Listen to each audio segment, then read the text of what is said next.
he is literally using them to fulfill his fantasies, isn't it? There's no acknowledgement that this is a human. Oh yeah, who not at all. Has a life. It's almost as if he doesn't see them as humans. No, he doesn't. At all.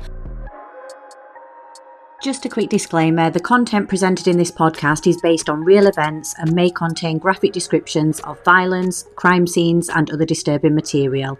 Listener discretion is advised. This episode is sponsored by Think Forensic. Think Forensic are a one-stop shop for all things forensic science and crime solving.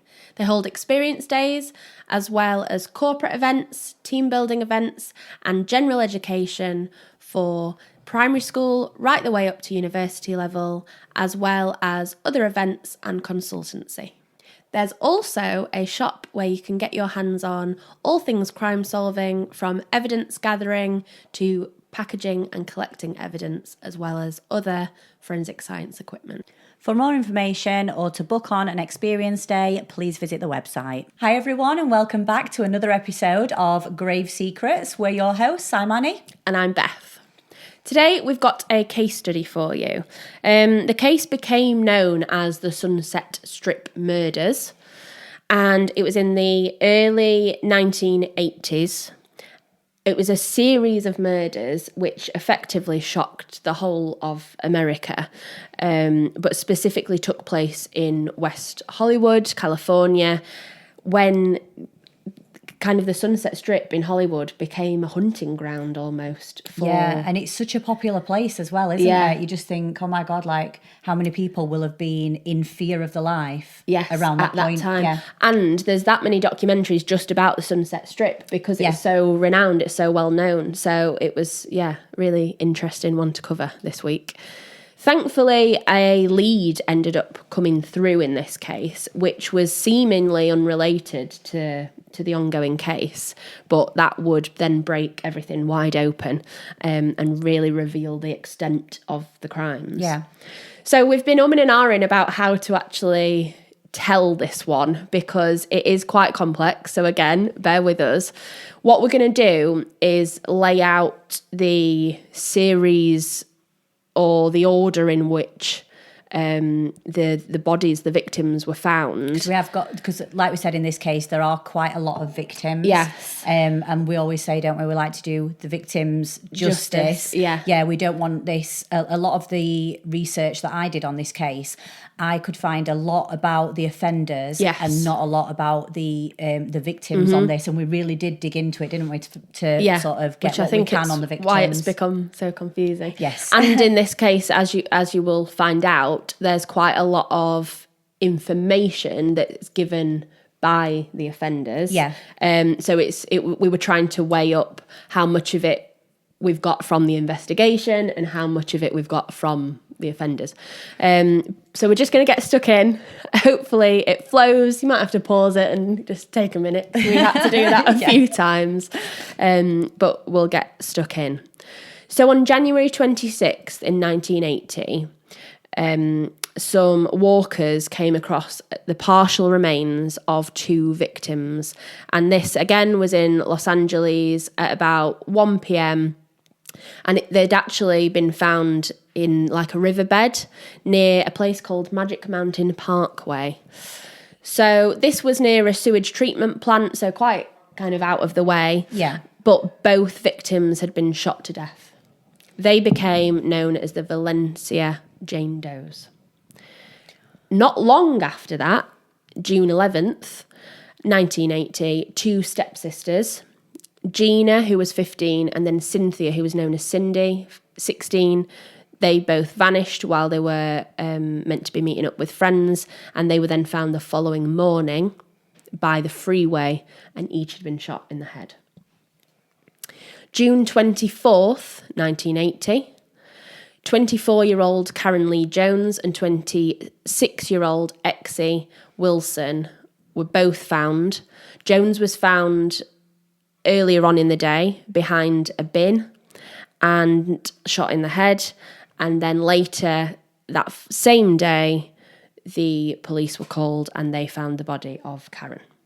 These are all quite close together as well, aren't they? I mean, up to now, from January until June, this is a big spate of bodies being discovered within the same area. Yeah.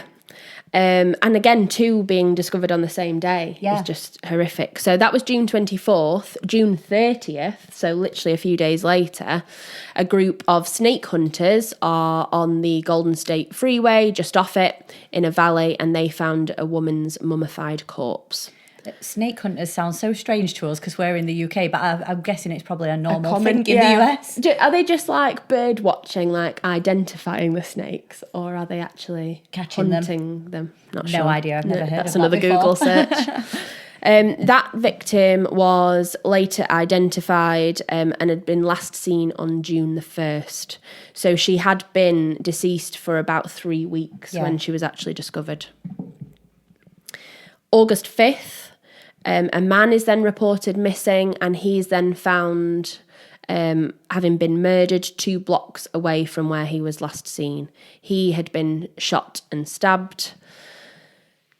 Then we go to August 26th, where the remains of a woman who had been somewhat disarticulated were then found, also in California, by a maintenance worker. The female had a single gunshot to the head. So all within 8 months now, aren't they, these? Yeah. 2 days later, August 28th, in an area of Malibu, up a mountainous area. So we've got a couple that are now mountainous areas. An unidentified female was found, again, shot in the left side of her forehead. But at that point, she was partially mummified, so it was more skeletal remains. So we've got all female victims bar 1 at the moment, haven't we? Yes. And when I looked at this, and you say like the bodies are found, you try and sort of put together the familiarity. Yeah. Like victimology. Victimology, yeah, we'll go with that one instead. Between them, so obviously a lot of them being female. Yeah. The area that they're found in and the close proximity. Yes. I suppose the police have now got to look at the possibilities that it could be Are they the linked? same person. Yeah. And with them all being, or from what they can gather, gunshot wounds to the head, it does appear.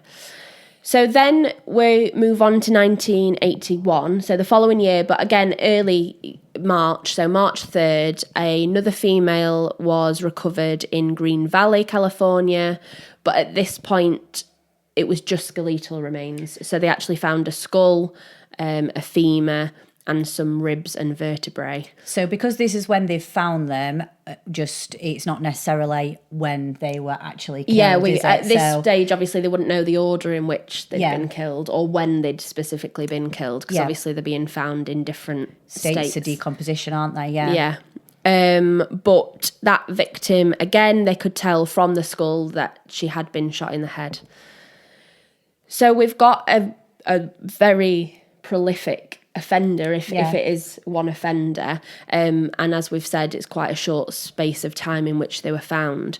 So we're going to start with how the police started investigating, and then obviously we will be giving more context to these victims that we've just mentioned. Yeah. So on June 23rd, 911 received a call in Burbank that was suspected gunshots, and ultimately that's what led them to discover the body of Karen. Karen is a victim that was found behind a steakhouse, you know, those really big bins. Yeah. 3 hours later, a second victim is then discovered. So you've got 2 in the same day. Yeah. But this victim was found decapitated. Right. So they are different, but to find 2 on the same day. Yes. Within the same area as well. So the body of Karen was identified pretty quickly. She was actually on the database because she was a known sex worker, so she'd been arrested beforehand. And then obviously they've now got a victim that's headless, so it's much harder for we spoke about that, haven't we, before? But they actually ran the fingerprints through, and again they came up in the system as being a woman called Exie, but she was also a sex worker. They were both from Arkansas, So the police, again, then are making a connection that it's likely that the girls... They knew each other. Knew each other and were potentially taken from the same place. Yep. At post-mortem, they actually removed this 0.25 caliber bullet from the victims, and that's then compared to the one that was used to kill Karen. And now they're saying, okay, this is now another link because they have been fired from the same gun.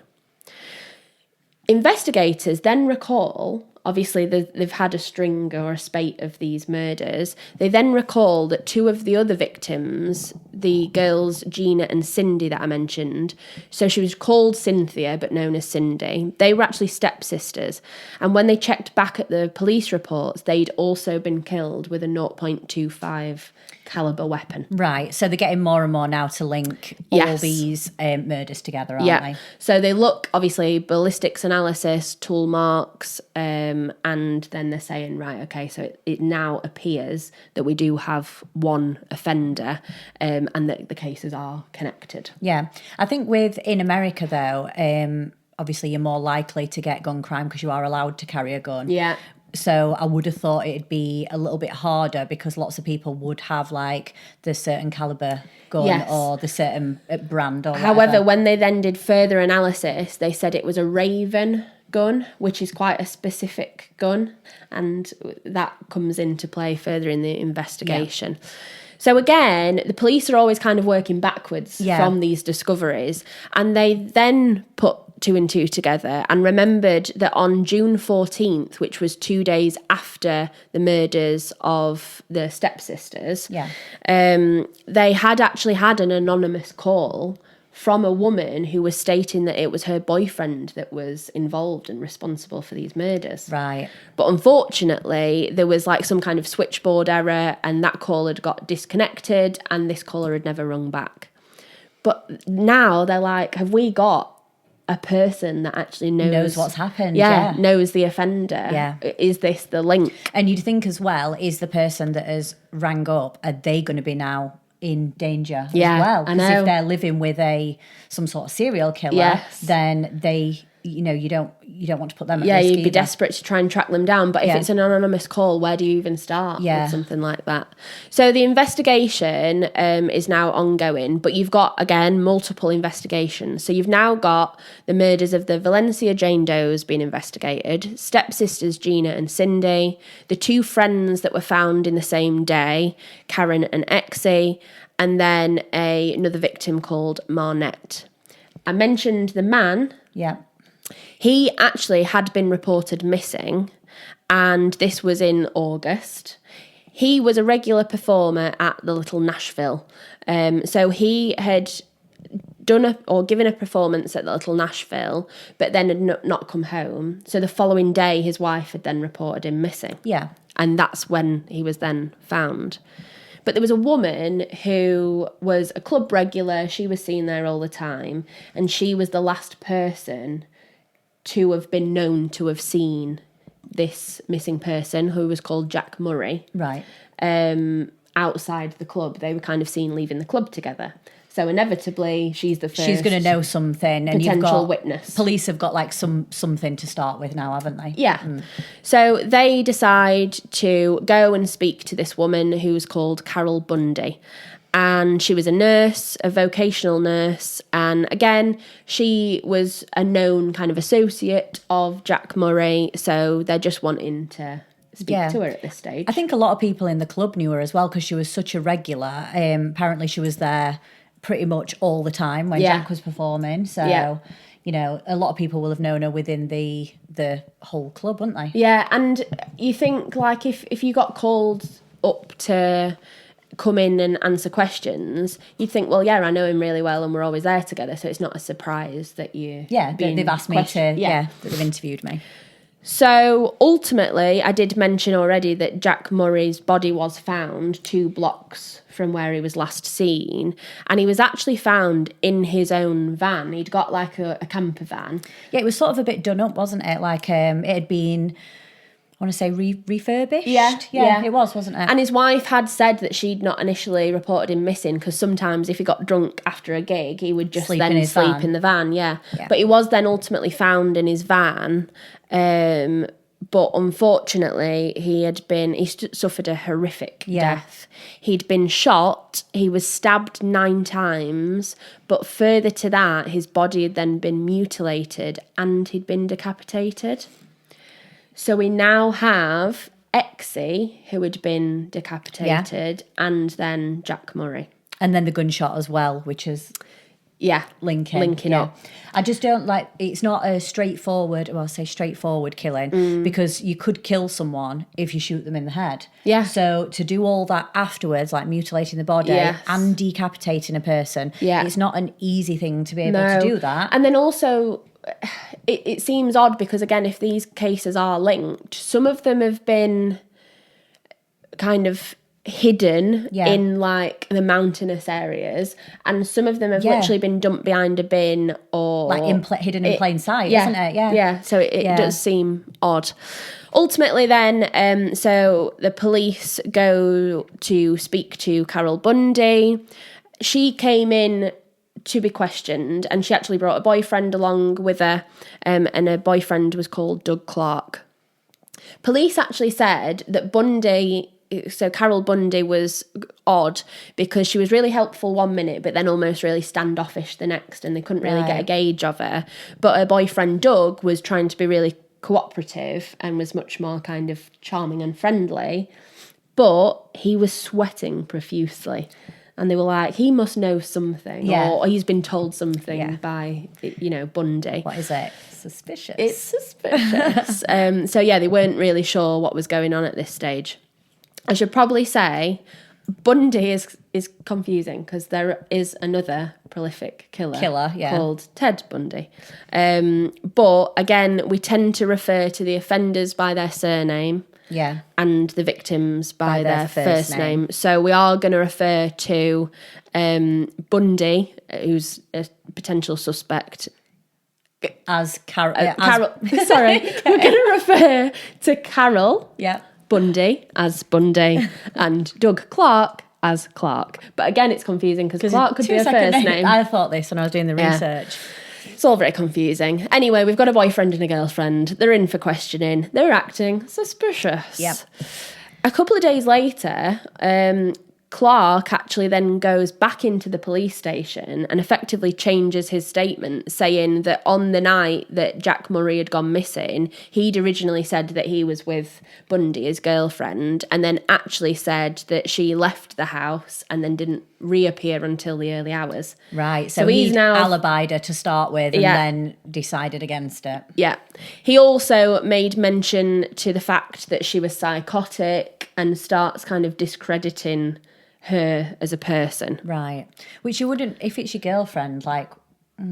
It seems odd for 2 days to have gone by and you've completely flipped. Yeah, what happened in that 2 days for you to make a complete U-turn from giving her alibi to literally dobbing her in? And then I don't know what was happening with Bundy, but she then later came in and she actually then made a confession to the police. So Bundy then goes back into the police station and she says that she was responsible for Jack Murray's murder and that actually her and Clark were responsible for all these other murders that had taken place. Can you just imagine the police officers when she goes in and says all that? Like, we've got loads of victims there and she's just walked in and said, it was us. Yeah. And it seems like she did it in quite a matter-of-fact way as Very well. Very matter-of-fact and quite like nonchalant about it. She was calm. There was no like real panic, was there, of, oh God, this is what we've done. It was, and I wasn't too sure why she'd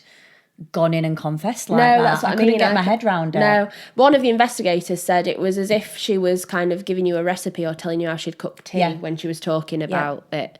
But obviously it's all just claims at this point, and unfortunately there are people that make false confessions. There are people that want to be seen as a serial killer, so they want to be famous. They want the notoriety, but they've not actually committed the crime. So obviously now they're frantically trying to match this forensic evidence that they've been gathering to these two people. within kind of Bundy is now just almost verbal diarrhea, giving all of this information, and they're trying to keep track of everything. Yeah. But what she also then mentions is that Clark has also groomed or been with an 11-year-old girl.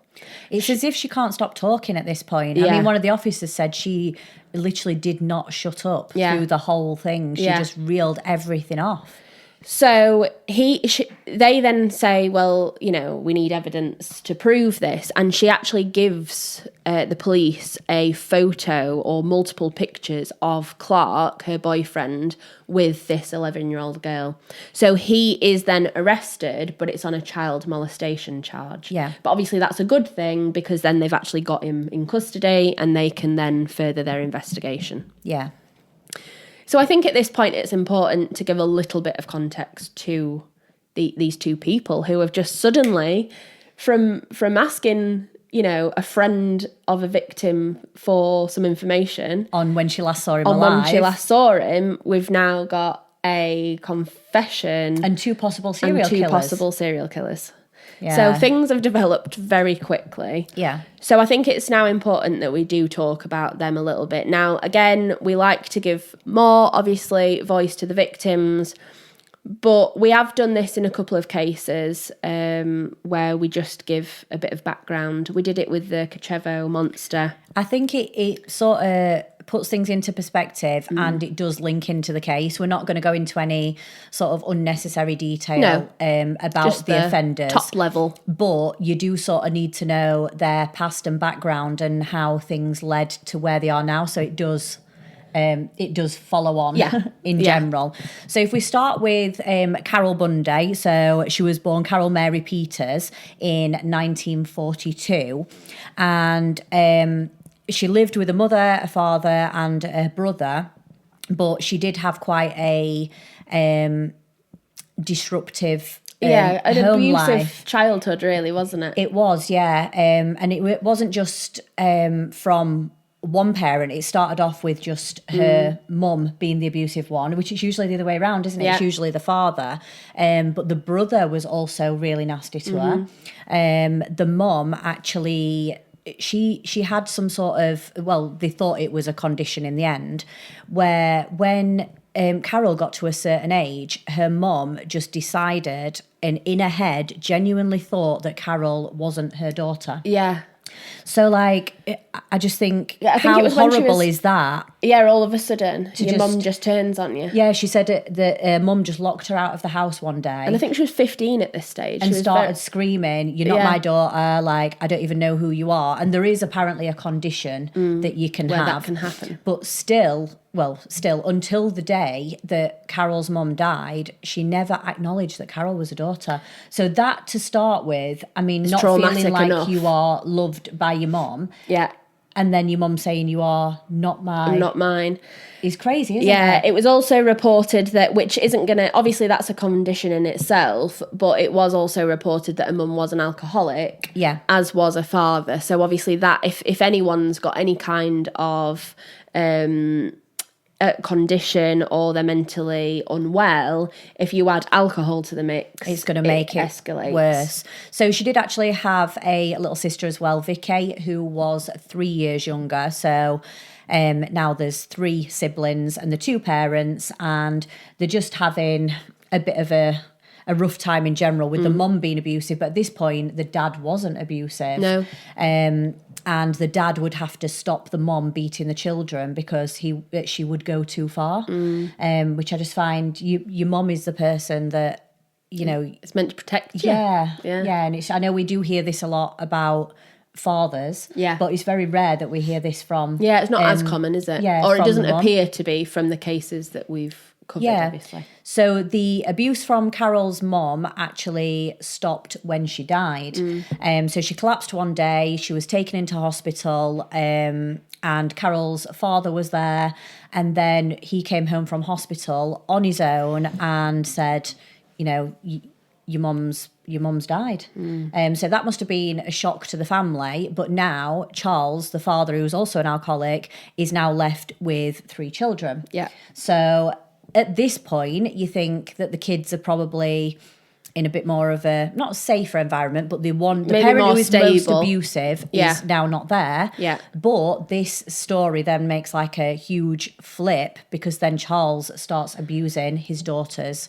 So that same night that his wife died, he told the two daughters, Carol and Vicky, that they now needed to replace their mother, including going to bed with them. Like, how horrific that you know, your mum's been abusive, you've just lost your mum, you're all still grieving, and then you have to get in bed with your dad. Like, it's just horrific, isn't it? It's just absolutely awful. So the emotional and physical abuse that these children were going through is absolutely awful. Carol also had a like stigmatism in her eye, and they didn't know kind of what was the cause of it or how bad it was, but she'd got quite thick rimmed glasses. She'd got quite large breasts, and ultimately, as she grew up, she then learnt that the only way to have any power over men was to use them effectively. So she decided to kind of take that power back in a way. Yeah, she got very like low self-esteem, hadn't she? So, you know, she sort of saw that as a way of controlling the situation. You've got to think that's probably because of what had happened with the father. Like, you don't, you know, people don't normally just think like that. If people are just seeing you as an object to let out their emotions on, then that is probably a way that she would feel like she's got some control over that being used. So she'd got obviously really difficult relationships in her family, and then unfortunately this then triggered an unhealthy relationship when it came to sex or intimacy. So that was kind of her background. She then went on to get married at quite a young age, which again makes sense because you're trying to escape your family situation. She said she thought that was the only way she could escape like her father's abuse was to marry someone else. But she was very young at the time, and the man that she married was, I think he was 56 or 57, and he was also an alcoholic. So it's almost like she's escaped one thing, but then the pattern continues. Straight into another, isn't it? So that's kind of Bundy's background. So she was then known for being kind of quite sexually promiscuous. She wasn't known as being overly attractive, but she had really low self-esteem anyway. That's her background. She then met Clark, who went on to be her boyfriend. And so if we give a bit of context about him, he had a much more stable, supposedly, upbringing. He came from quite a wealthy family. I believe he actually went to boarding school in Austria, I think it was. Yeah, because was his dad a naval officer? Yeah. So he'd moved around quite a bit as well. So he had quite a like privileged education and upbringing, but obviously that it does create a lot of distance between your family. You've not got that tight family unit. They are kind of sending you away to school. Yeah. And he was seen as being quite charming. He'd also got obviously a different accent to everyone else at school, and it's thought that I think he could speak French as well. Probably stood out. And so, so I think he kind of played to that. But again, quite quickly, he was developing unhealthy basically habits or unhealthy attitudes towards sex. Yeah. And his mum had actually said that he used to dress up in her underwear. She'd caught him in her underwear. So from quite a young age, he's been quite sexualised. Yeah.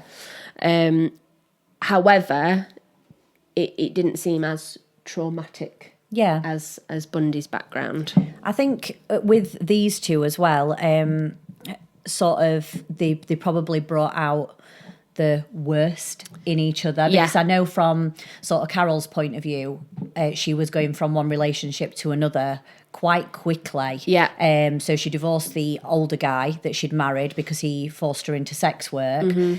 She'd met a couple of other people, and she always seemed to keep these people on the scene up until meeting Doug and after that. But when I was looking at the relationship between Doug and Carol in general, it was like they'd both got loads of other people on the go. Yeah. So it was like almost normal that one of them would go to another girlfriend or another boyfriend. When I was reading about it, and I was like, wow, like there's lots of different people involved in this, lots of different names popping up in this story. And they seemed quite aware of it with each other. Yeah, apparently they were very open. Yeah, but then apparently, again, Clark was then quite charming with her from the off. Yeah. So it probably felt like a maybe safer relationship. Yeah. But quite quickly that took a turn, and not long after they'd been together, Clark moved in with her, and he then started declaring that he wasn't being sexually fulfilled by just being with Bundy, and that he'd actually got fantasies that he wanted to share with her. Yeah, and these were not just like, I'm not going to say normal fantasies. Obviously, everyone's got the different limits. But these are very, very extreme things that he was into. And obviously now he's been charged with, with the child molestation charge for an 11-year-old. So it was believed that Bundy was aware of this. Obviously she was aware of this, but again, thinking back to her own childhood, she is used to men taking advantage and grooming and sexually assaulting from being very young as well, young children. So this wouldn't again be out of the realm of her understanding.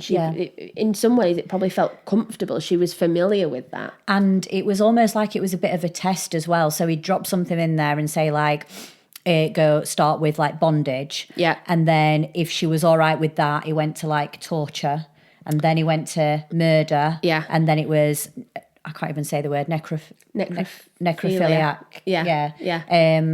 So I think that he was slowly testing her limits and just adding in a little bit more. But was Carol at this point, so sorry, I keep calling her Carol, you're calling her Bundy. So was Bundy like so desperate for love, no self-esteem, that she would literally do anything. And Clark had even said that he'd always wanted a woman who would kill for him.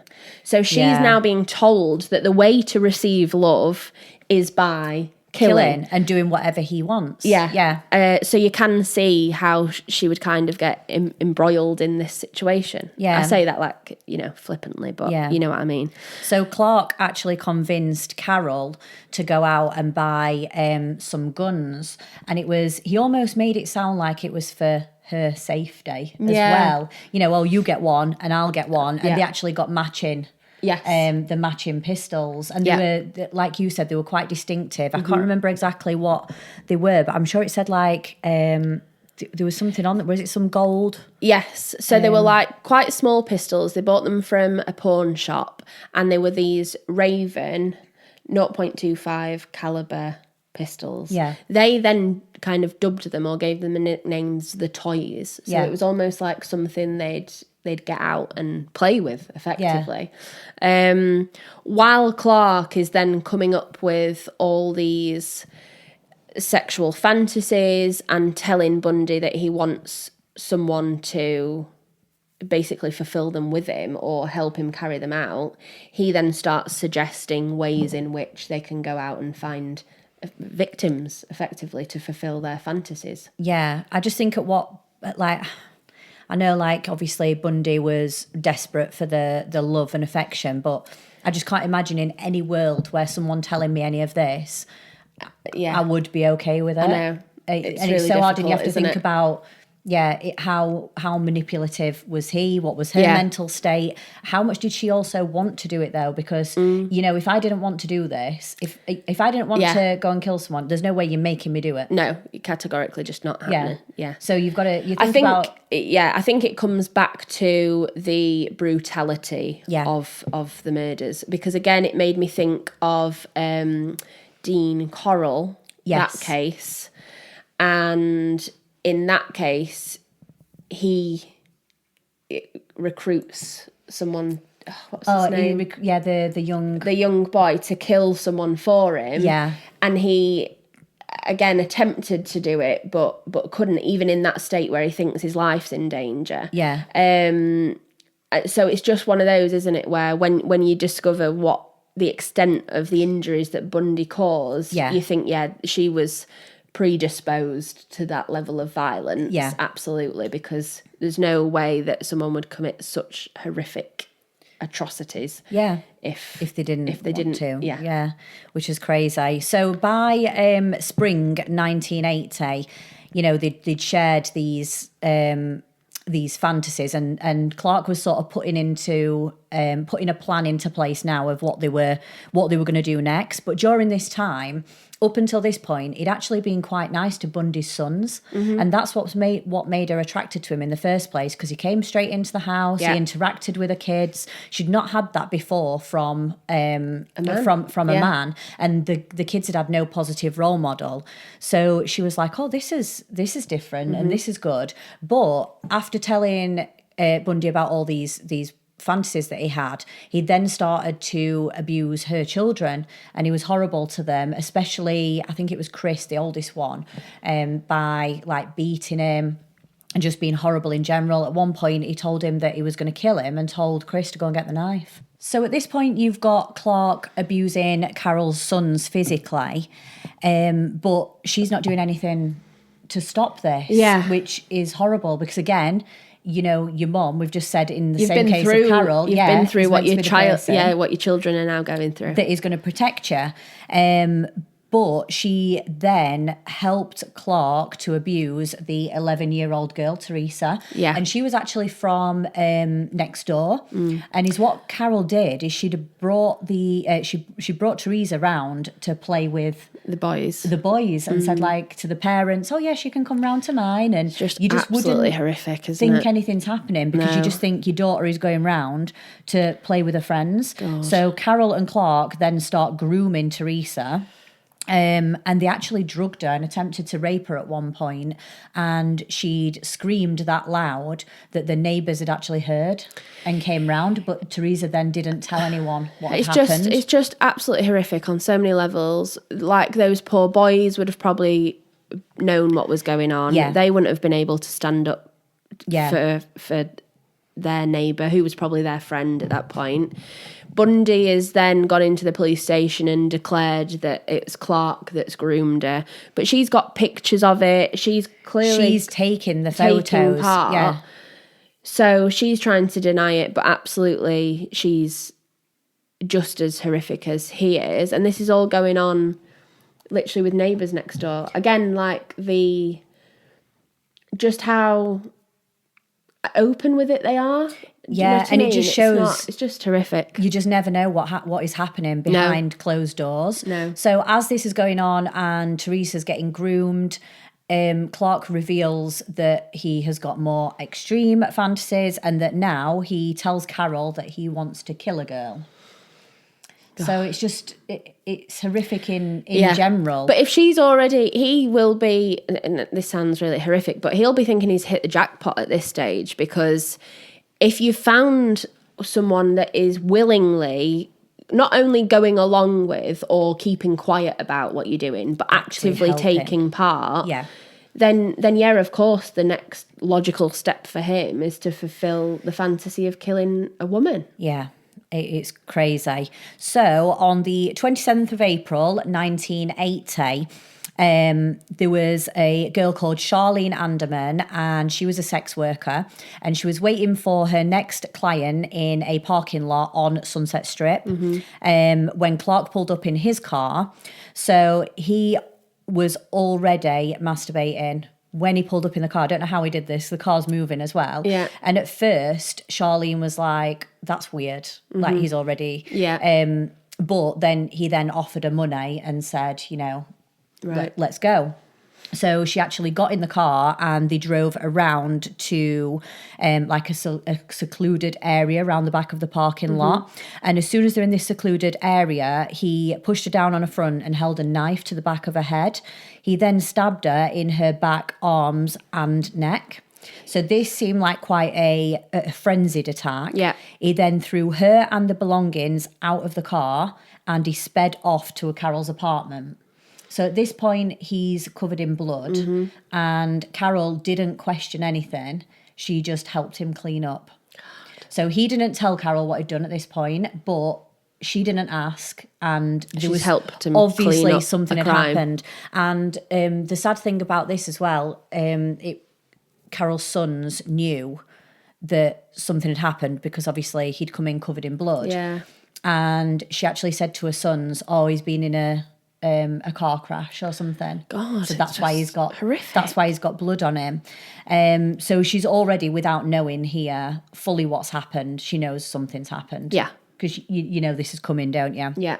And then on the 31st of May 1980, so in the beginning we've read out when the victims were found, when their bodies were discovered. When the bodies were found. So now we're going through in order of them what actually happened to them from the statements of Bundy and Clark. So not even, it's like less than a month after the first murder. So 31st of May 1980, we've got Marnette Colmar. And Clark again drove to Sunset Strip and picked up Marnette. She was actually a 17-year-old runaway, so she was so young. Yeah. And just vulnerable. No one should be put in those positions. Yeah. And to think about how scared you would be, it's just... It's horrible, isn't it? Yeah. So Clark shot Marnette 3 times and she died in the car. He then drove out to Foothill Boulevard and he dragged a body out of the car, and he wanted to mess up the decomposition process. So he actually made a cut to her stomach so that she had an open wound because he thought this was going to throw... when they discovered the body, this was going to throw them off determining when she had been killed. Yeah, he thought it would basically accelerate the rate of decomposition because, He also took trophies. So he took her underwear as a trophy, and then he threw her body in a ravine. Yeah. So it's just so disregard for... Yeah, that he is literally using them to fulfill his fantasies, isn't it? There's no acknowledgement that this is a human not at all. Has a life. It's almost as if he doesn't see them as humans he doesn't. At all. So again, he returns to Carol's apartment. I just think at this point, when he's turning up all the time, covered in blood... Are you not going to be like, no, either one, tell me what's happened? Yes. Number 2, like, what are you actually doing? Why are you covered in blood? Like, I wonder, whether or not, because at this point it doesn't appear like she's wanting any involvement or asking what's happened. Yeah. I wonder whether she was jealous. Do you know what I mean? He's already said he's got fantasies that are really dark that she can't fulfill. Yeah. He's now going out and committing these crimes. But I wonder whether she felt like she was losing him at that stage, felt jealous and felt like the only way that she could then be a good partner is to just help clean it up. I think that might be right because on June the 9th, she actually sent her children away. And when I listened to some documentaries on this, they were saying that it could have been for one of 2 reasons. So either she sent her sons away because she wanted to get them out of the dangerous situation, but she'd never stopped any of the abuse happening. Yeah, prior to that. Or was she getting the sons out of the way so she was then fully free to give everything and dedicate her life to Clark? So you don't really know in this situation. Was she thinking, well, I can't go out and commit these murders with him because I've got the boys here. Yeah. And I've got to sort of get rid. Yeah. Or was she, again, if Clark has now turned his abuse against the boys as well, is she saying, don't worry, I put you first, I'll get them out of the way. And I think based, again, on the evidence, that it's likely the latter. Yeah. So then moving on to June the 11th, that is when Cynthia Chandler, who was 16, and Gina Morano, who was 15, were killed. So once again, Clark went to Cruise Sunset Strip to find a victim. Yeah. But this time he saw the 2 girls sat on a bench together. Yeah, near a bus station, wasn't it? So according to Bundy at that stage, he had kind of pulled up next to them at the bench. Yeah. Tried to pay them for oral sex and they'd refused for whatever reason. And he then threatened them and became angry, at which point apparently Cindy, who was the older stepsister, kind of relented, probably to appease him so that she could protect her sister. Yeah. And she then got in the car with Clark. Yeah, they said he started off at first being like super friendly when he pulled up, but then all of a sudden he would turn. Just turned, yeah. So it's unclear as to what actually then went on in the car. Again, there are different accounts of what's happened, but ultimately they're both coming from offenders, so we'll never know for certain. Yeah. But Clark ultimately shot both of the girls.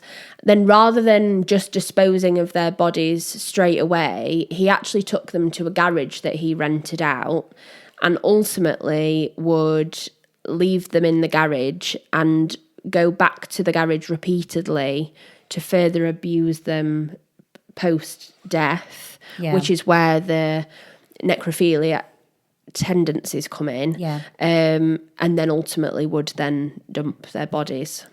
So he went back to Carol's again after this, but this time she actually found the bloodied clothes in a duffel bag in the car. And bearing in mind, these people, a lot of them have been shot in the car. Yeah. This is a car they share. Well, technically it was Carol's car, wasn't it? So I just think, like, how would you not know? No. But instead of calling the police, Carol got rid of the evidence while Clark was actually with another girlfriend.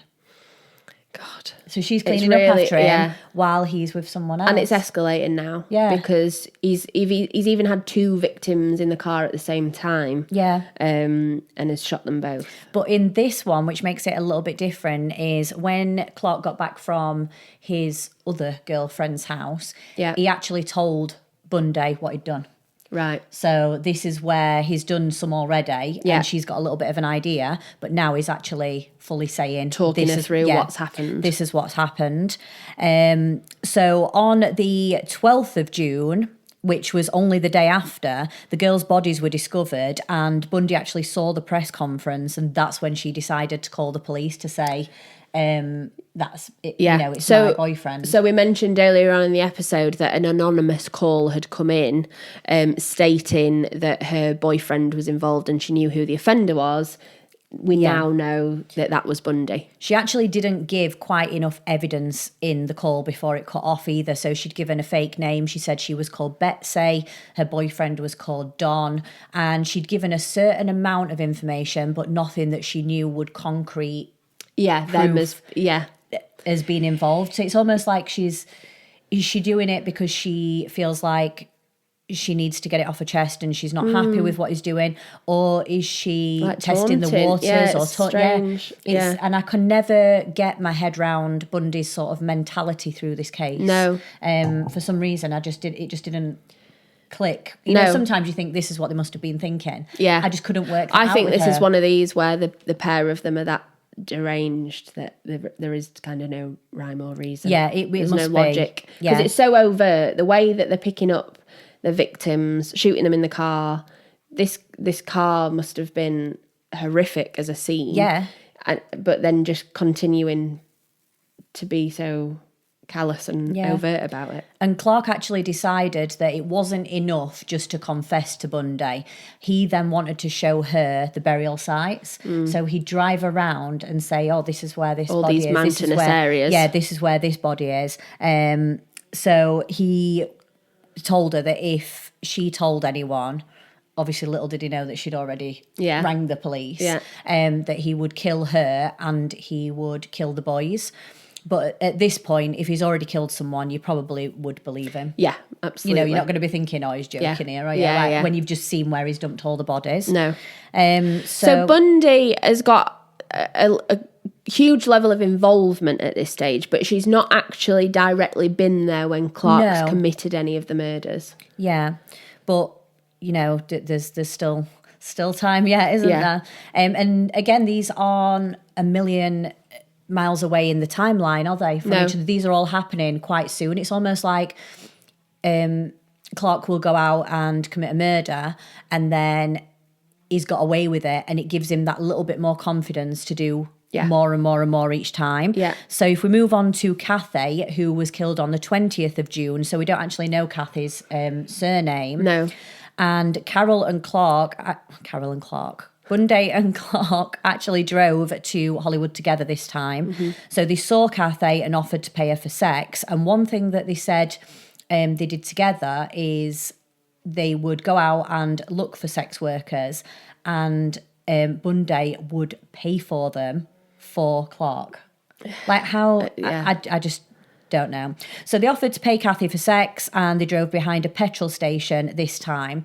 And Clark actually tried to get Bundy to kill Kathy. Yeah, it seemed like there was a bit of confusion, because effectively they've both got these little pistols, the weapons, and it was, again, Kathy supposedly is what Bundy said her name was. So Kathy was sat in the front of the vehicle with Clark, and Bundy was sat in the back. And the thought was, apparently, that he was meant to kind of give her the nod, and then she would look in the kind of wing mirror, or he'd look in the wing mirror, and that would be when Bundy then indicated that she wanted to kill Kathy. Yeah. But obviously that's confusing in itself. So there was a level of confusion. Yeah.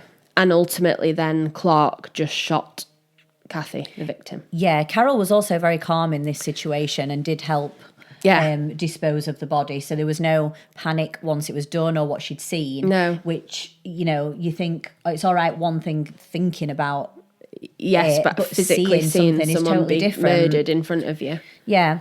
So not long after that, literally the day after Kathy has been murdered, they went out again, because this is when Exie Wilson and Karen Jones were killed.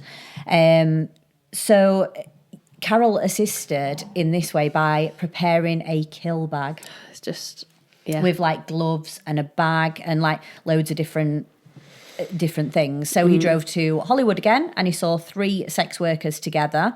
He went on his own this time, didn't he? So she helped him prepare the bag, but then he went out on prowling. his own. So it was actually Exie Wilson that got into the car, and she said it was her first day in LA.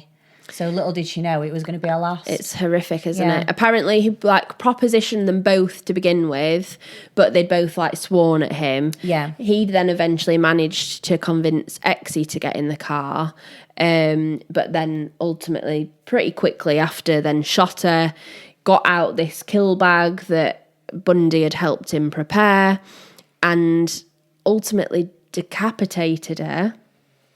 Now, they believe back at this garage, but I don't think it's clear as to whether or not that is where it happened. But then put her head back in the boot of his car. It was just in a carrier bag. Yeah, but then thought, oh God, there was 2 of them, and Karen will be able to identify me. Yeah. So then panicked and went back cruising the streets to pick Karen up. Ultimately then persuading her to get in the car. He then shot her also, but this time just dumped her body in a gutter, which was where she was then found the following day. The following morning actually. But just to think that it's kind of well prepared in a sense, like they've literally put this duffel bag of a kill kit together, but then at the same time, he's then decapitated someone, and then suddenly realised that you've got a witness that's going to be able to identify you. It's really odd, isn't it? But I think that shows how much of a compulsion it had become at this point. Like, they're not thinking logically. Yeah. It's just this compulsion to kill. Ultimately, what is absolutely horrific is that Clark then returned home to Bundy with Exie's head. Now, the details of this we're not going to go into. It is in some of the documentaries. We're not going to go fully into it, but Bundy says that she was excited about this, and they then kept Exie's head for a period of days. They were keeping the head in the freezer, but Exie's head would be removed on a daily basis, and Bundy was putting lipstick on X's head, and then Bundy was then, and then Clark was then using it. For sexual gratification, basically. There was so many points when I was researching this case that I mouthed to myself, what the fuck? Yeah. Like, the whole way through, I was like, wow. Like, it seems like something you'd watch on TV that is not real. No, I know. It? Yeah. It's like some sort of horror movie. Yeah. That you're listening to, not a real life victims. Yeah. So I don't know at what point they decided that they didn't want to keep X's head anymore. Maybe they thought it was too risky. Keeping something in the house. I believe, but I could be wrong on this, that it was 4 days after the rest of X's body had been found. But I could be wrong. But again, so within the space of a week, effectively, he has now killed 2 victims. They've kept X's head. The police have obviously identified both victims at this point. So Karen Jones and Exie LaFay Wilson were their full names. And then, as I say, maybe 4 days later, in an alleyway kind of behind an apartment building. I say an alleyway, but with the footage of it, it was quite a large space. A man is like reversing out of his parking space. He lives in one of the apartments. And there's a really kind of large, ornate wooden looking chest, like a box lying in the road. So he then obviously stops his car, gets out to have a look at it, and ultimately opens the chest, and that was what contained X's head. I bet he wished he'd not opened that. Yeah, but it's the last thing obviously you'd expect. You don't expect to find that, yeah. Absolutely horrific. They then decided at this stage that they'd got enough. Obviously, they've got Clark on the child molestation charge. Yep. So they then decide to search his workplace. Now, bear in mind the forensic evidence that they've got.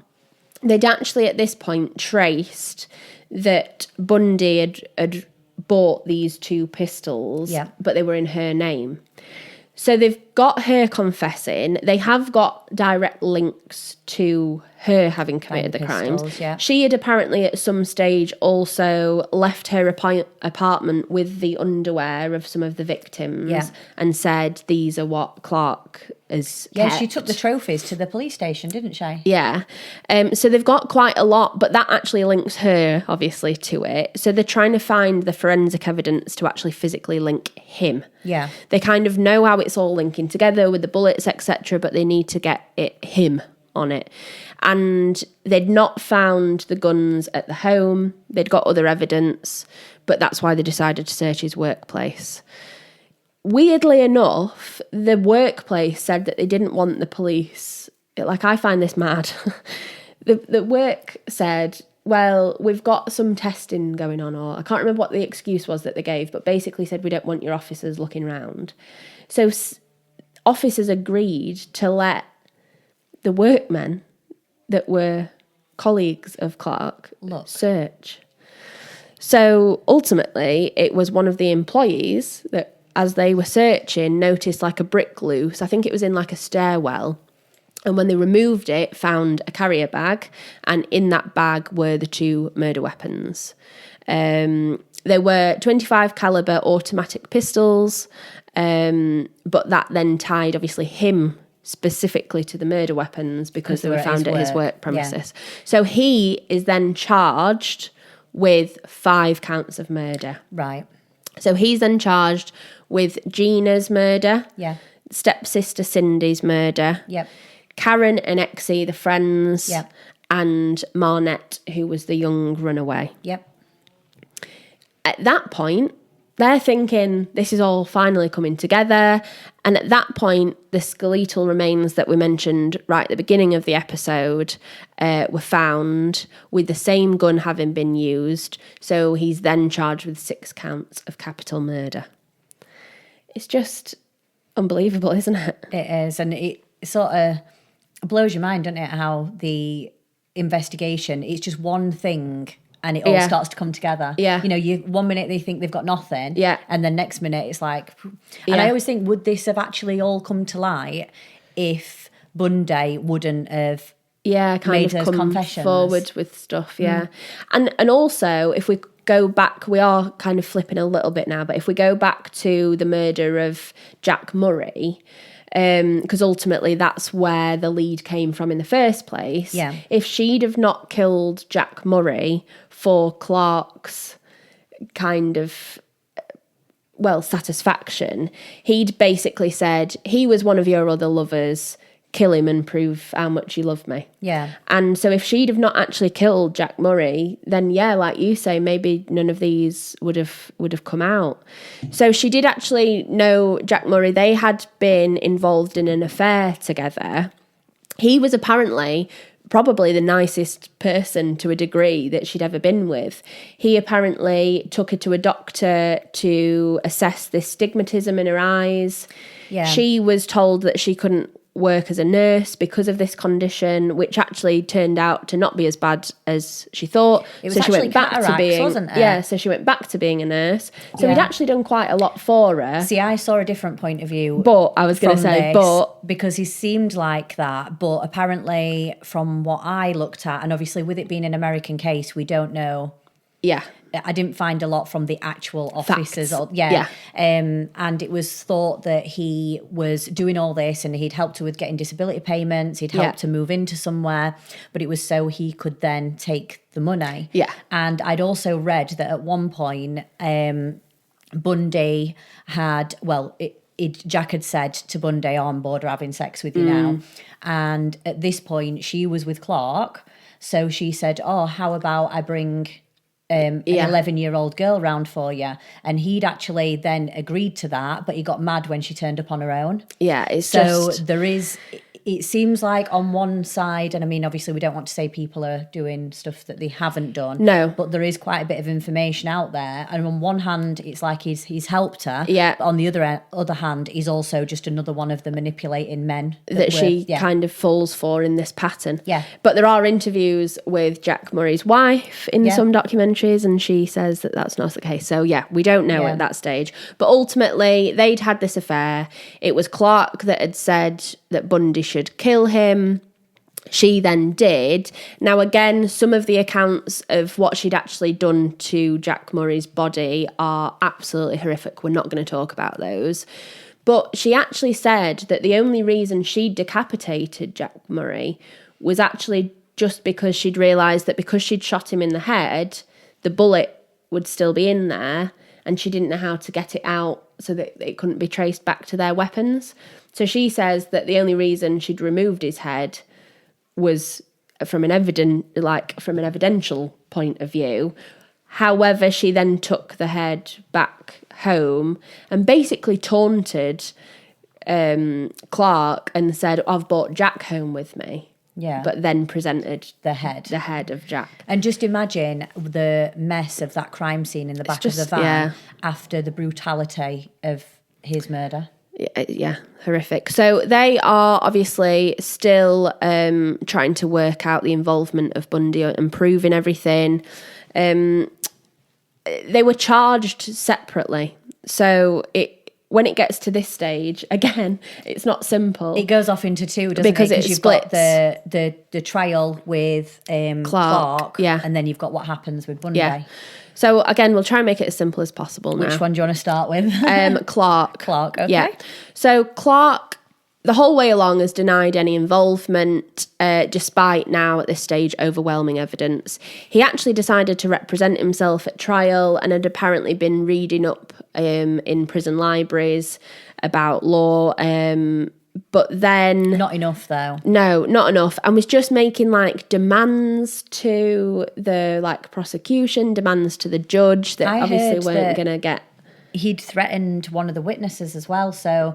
not one of the witnesses, one of the jury. So he'd said to her, do you think I don't know where you live? I found out on this date where you live and your phone number. And apparently he was asking, strange... questions, you're meant to leave it open, aren't you? For the witnesses. He was asking witnesses weird things that it wasn't really relevant. So I think they soon put a stop to that, didn't they? And apparently he was just using really vulgar language, again talking about these crimes like they were nothing, like they weren't human, which is what we said earlier. But ultimately, this would be, well, part of his downfall or another thing that would create his downfall. Well, it's showing his character, isn't it? Yeah. And especially in front of a jury. Yeah, that nobody's going to think that you're innocent, are they? So on January 28th, 1983, so again, if you think of the timeline of just this whole case, we started out in 1980, we're already 1981, and it's just 3 years later and it's already going to sentencing. Yeah. So he was convicted on all 6 counts, and that was 1 attempted murder, 1 mayhem charge, and 1 tampering with evidence with human remains as well, and sentenced to the death penalty. 2 months after Clark's sentence, further remains are then found, and they were the remains that I mentioned earlier. So Bundy then claimed that, again, that was them, and it was another sex worker that she'd actually been involved in helping Clark to kill. She is then charged, finally, and she's charged with 2 counts of first-degree murder, 1 for this unidentified victim and the other for the murder of Jack Murray. Yeah. Initially, again, thinking that they're cleverer than prosecution, court process, investigators, thinking they're more intelligent than everyone, she thinks, right, if I plead insanity, then effectively I'll get out. I'll get away with it, Yeah. That obviously didn't work, because when she was spoken to by psychiatrists and everything, they were like, no, the way she's speaking about this, she's just nonchalant, matter of fact. They picked up a few things on her, like she was easily led or something like that, but there wasn't anything psychological that would explain. Yeah. So that didn't work, and she decided that ultimately she would later confess. So by May the 2nd, 1983, she signed a plea agreement which ultimately spared her from the death penalty. Yeah, and she had actually given evidence in Clark's trial, and in the plea agreement it said that none of the evidence that she gives in his trial can be used against her in her trial. Yeah. So it was almost like she could say what she wanted to. They said it'll not be used against you as long as you go into that courtroom and you tell the truth. And I think that Clark thought that he could still manipulate the situation, because as soon as Bundy went onto the stand and he started asking her questions, when he realised it weren't going his way, he then lost his temper yet again, because he knew that he now couldn't manipulate her. No. So that's how she got the deal. So she was ultimately sentenced to 55 years to life. Both, I think, completely justified for their crimes. Obviously, it's important to mention at this stage that they weren't charged with all of these murders. Yeah. There wasn't enough forensic evidence to prove categorically that they had murdered some of these unidentified victims. However, we mentioned them at the beginning because to me, it's pretty clear within the timeline, within the way that they were found, the 0.25 caliber. Yeah. You know, there obviously wasn't enough forensically to add them to the charges, but they are victims just the same as any others. Yeah. And if you work it out, Bundy would have been up for parole in 2012. But she did die in prison. Yeah, anyway, so in 2003, Bundy died, and that was of heart failure. And Clark also died of a cardiovascular disease on the October the 11th, my birthday, actually. But that was in 2023. And he was still on death row, wasn't he? Yeah, when he died. So he was 75. So again, he'd been on death row for a long time. Years, yeah. Too much quick maths for me to work out how many years, but years and years. Just years.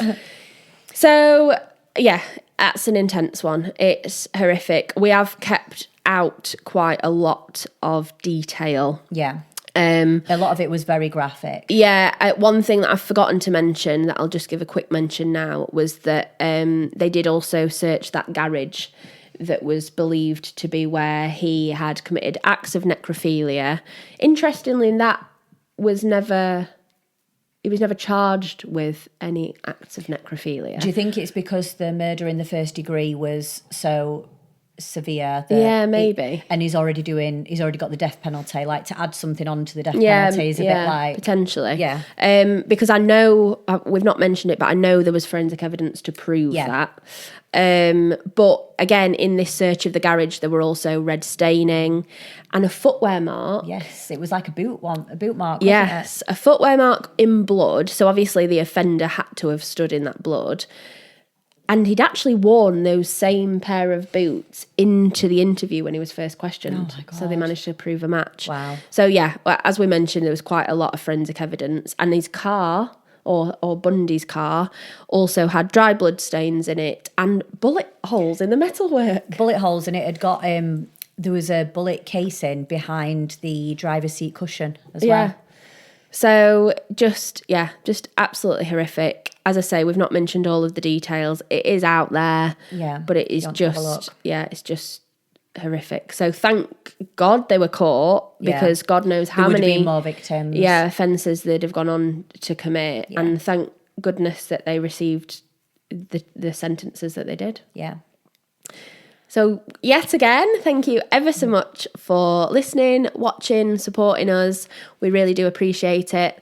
We've got something exciting coming up. Can't talk about it just yet, but I swear it's coming. I can't wait to be able to tell people everything that we've been doing over these past sort of few months, and everything that we've got planned. So and we're thinking...